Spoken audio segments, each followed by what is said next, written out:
আমাদের সিংহ রাশি ও সিংহ লগ্নের ভাই বোনেরা, আপনাদেরকে আমি আদর করে রাজা বলি, রানী বলি, কিন্তু রাজা রানীর জীবনেও ব্যথা আছে, হৃদয়ের ব্যথা। 12তম ঘরে বৃহস্পতি আপনাদের তুঙ্গে, এই তুঙ্গে বৃহস্পতি আপনাদের জীবনে আনতে পারে প্রেমের মৃত্যু, সম্পর্ক ভেঙে যেতে পারে। এখন এই সম্পর্ক কিভাবে রাখবেন, নাকি এর মধ্যেও আছে কোনো আশীর্বাদ? প্রেমের মৃত্যুর মধ্যে নতুন কিছুর জন্ম নেবে, সেটা নিয়ে আমার এই ভিডিওটা। এখন ভিডিও শুরু হওয়ার আগে আমাদের চ্যানেলকে সাবস্ক্রাইব করেন, লাইক করেন।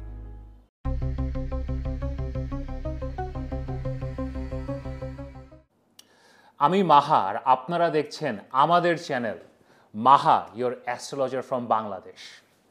বৃহস্পতি তুঙ্গে অবস্থা নিয়ে কথা বলার আগে কয়েকটা জরুরি কথাকে একটু বলে নিই। আপনাদের বৃহস্পতি কেমন? আপনাদের বার্থ চার্টে বৃহস্পতি ভালো না খারাপ, এটা কি আপনাদের জানা আছে? আমি এটা নিয়ে একটা ডিটেল ভিডিও বানিয়েছি। সেই ভিডিওটা আমাদের ডিসক্রিপশনে আমি দিয়ে দেবো, এই ভিডিওর আপনারা দেখে আসতে পারেন। তাছাড়াও আপনার বার্থ চার্টে বৃহস্পতি কী অবস্থায় আছে, আপনার রাশি কি, আপনার লগ্ন কি, অন্যান্য যে কোনো প্রশ্ন এগুলো নিয়ে যদি কথা বলতে চান, তাহলে আমার হোয়াটসঅ্যাপ নাম্বার এটা, এখানে আমাকে মেসেজ করতে পারেন ফর কনসালটেশন।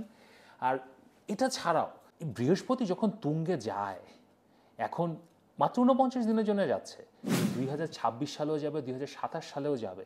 তো এই জীবনে আপনি তিন তিন বছর ধরে বৃহস্পতি তুঙ্গে আপনাদের সবার জন্যে।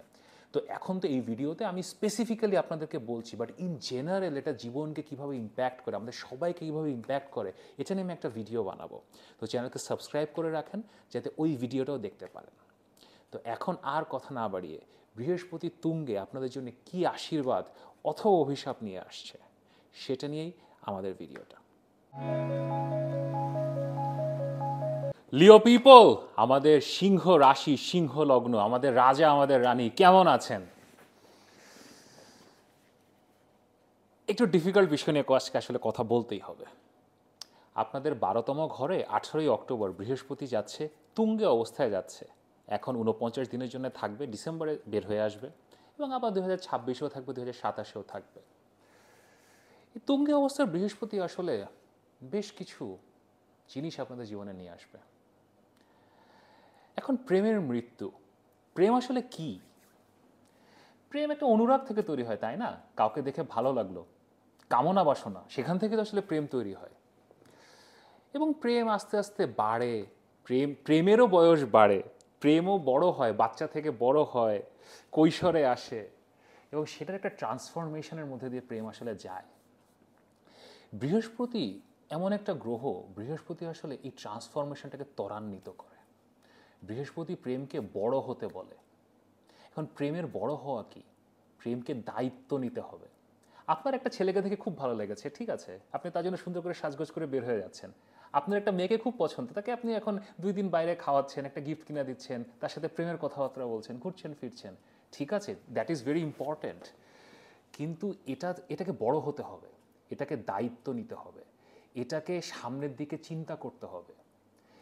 যেই প্রেমের সম্পর্কগুলো আসলে এখানে আটকে আছে, যেটা আসলে সামনের দিকে যেতে পারছে না, বড় হতে পারছে না, দায়িত্ব নিতে পারছে না, শুধু ভোগেই আটকা পড়ে আছে, শুধু কামনা বাসনাতেই আটকা পড়ে আছে, সৃষ্টিকর্তা বৃহস্পতির মাধ্যমে সেই সম্পর্কগুলোর জন্য আসলে একটা কঠিন সময় নিয়ে আসবেন। আপনার জীবনে যে প্রেমটা আছে, সেই প্রেমটা যদি আপনি এখন ওটাকে ইভলভ করতে না পারেন, ট্রান্সফর্ম করতে না পারেন, তাহলে প্রেমের মৃত্যু হতে পারে। এখন আপনাকে দায়িত্ব নিতে হবে আপনার জীবনে, এবং আপনাকে নিতে হবে। আপনি রাজা, আপনি রানী, আপনি আরেকজনের দিকে চেয়ে থাকলে হবে না, আপনাকে নিতে হবে। আপনাকে প্রেমের জন্য এখন টাকা পয়সা খরচ করতে হতে পারে, অনেক কিছু করতে হতে পারে, হয়তো দেশত্যাগ করতে হতে পারে, হয়তো বা আপনি এমন একটা সম্পর্কে আছেন আপনাকে এখন দেশ ছাড়তে হবে, শহর ছাড়তে হবে, এলাকা ছাড়তে হবে, অনেক কিছু করতে হতে পারে। বললাম টাকা পয়সা খরচ করতে হতে পারে। এখন এই দায়িত্বগুলো আপনি যে নিতে পারেন ও নিতে পারবেন, সৃষ্টিকর্তা সেরকম একটা সিচুয়েশন আপনাকে দিচ্ছেন। এই যে বৃহস্পতি তুঙ্গে, বৃহস্পতি 12তম ঘরে যদি তুঙ্গে না হতো, তাহলে আসলে প্রেমের মৃত্যু ছিল অবধারিত। তো এখন না, আপনি এটাকে ইভলভ করতে পারেন, এটাকে ট্রান্সফর্ম করতে পারেন। ওই মানুষটার জন্যে আপনার যদি করতে ইচ্ছা হয়, আপনার যদি মনে হয় মানুষটা অনেক গুরুত্বপূর্ণ, আমার সব কিছু করতে হবে এখন, you will be able to do it now, আপনি এটা এখন করতে পারবেন। প্রেমের জার্নিটা হচ্ছে প্রেম কামনা বাসনা থেকে শুরু হয়, ভোগ থেকে শুরু হয়, কিন্তু জীবনে একটা পর্যায়ে এটাকে সংসার ধর্ম, আধ্যাত্ম অথবা ভালোবাসার দিকে যেতে হয়।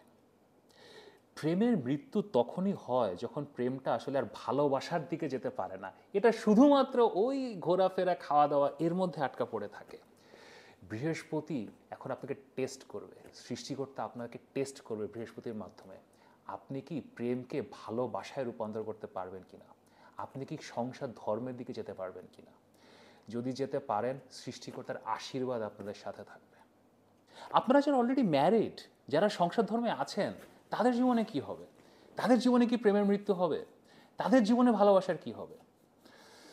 আপনাদের জীবনে কিছু ডিফিকাল্টি আসবে, ওই যেটা বললাম, এফার্ট দিতে হবে, খরচ করতে হবে, সময় দিতে হবে, ভালোবাসা দিতে হবে। আপনাকে প্রেম প্রেম থাকে, বিয়ে যখন আপনারা করেন, বিয়ের আগে হয়তো প্রেম ছিল, বিয়ের পরেও আছে, ভবিষ্যতেও থাকবে, কিন্তু সবচেয়ে বড় হচ্ছে দায়িত্ব, আর একজন মানুষের দায়িত্ব, সেইটা আপনাকে নিতে হবে এখন। আপনি সিংহ মানুষ, আপনি আপনি আপনি রাজা, আপনি রানী, আপনাকেই নিতে হবে, এবং সৃষ্টিকর্তা আপনাকে সেই শক্তি দিবে এখন, আপনি এটা নিতে পারবেন। এবং যেটা বললাম, হয়তো বিদেশে যেতে হবে, হয়তো দূরে যেতে হতে পারে, হয়তো আপনার হাজব্যান্ড অথবা আপনার ওয়াইফ আপনার থেকে দূরে যাবে, কিন্তু যেখানেই যাক, যখন আপনি ওই সম্পর্কের মধ্যে শুধুমাত্র ভোগ না, ওই ভোগের বাইরেও আপনি একটা অনুরাগ, একটা ভরসা, একটা আশা এবং একটা ডিভোশন অথবা সাধনার জিনিস নিয়ে আসতে পারবেন, সেই সম্পর্কটা আপনার একটা এটার্নাল লাভে পরিণত হবে। এটা জীবনের ভালোবাসা, জন্মান্তরের ভালোবাসার দিকে পরিণত পাবে। এবং এই জার্নিটা আসলে আমাদের সিংহ, আমাদের রাজা রানী, আপনাদের ছাড়া কেউ ভালো মতো করতে পারবে না। ভোগ জীবনে খুবই গুরুত্বপূর্ণ, কিন্তু সেই ভোগ থেকে বেরিয়ে প্রেমকে রূপান্তরিত করে যখন জীবনে একটা অনন্ত ভালোবাসা আসে, তখন প্রেমের মৃত্যু হয় না, প্রেমের পুনর্জন্ম হয় ভালোবাসার মাধ্যমে। কি বিউটিফুল জার্নি, তাই না? And you'll be able to do ইট। এটা ছাড়াও এই সময়টা আসলে আপনারা যারা বাবা মা, আপনাদের ছেলে মেয়েদের জন্য এই সময়টা একটু ডিফিকাল্ট। ছেলেমেয়েরা আপনাদের থেকে দূরে সরে যেতে পারে। আপনারা যদি পারেন ছেলে মেয়েকে বিদেশে পাঠাতে পারেন, ধরেন সেরকম বয়স, হয়তো 18 বছর হয়ে গেছে, ইউনিভার্সিটিতে বিদেশে পাঠাতে পারেন যদি সামর্থ্য থাকে, অথবা যদি তা না থাকে দূরে পাঠাতে পারেন।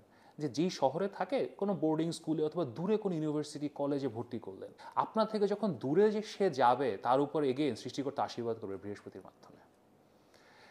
এটা ছাড়া আপনারা যেটা বিদেশে যেতে চান, হ্যাঁ প্রেমের মাধ্যমে এখন হয়তো বিদেশে যেতে হতে পারে, তো ইন জেনারেল যারা বিদেশে যেতে চান, this is a good time, বিদেশে যাওয়ার চেষ্টা করতে পারেন।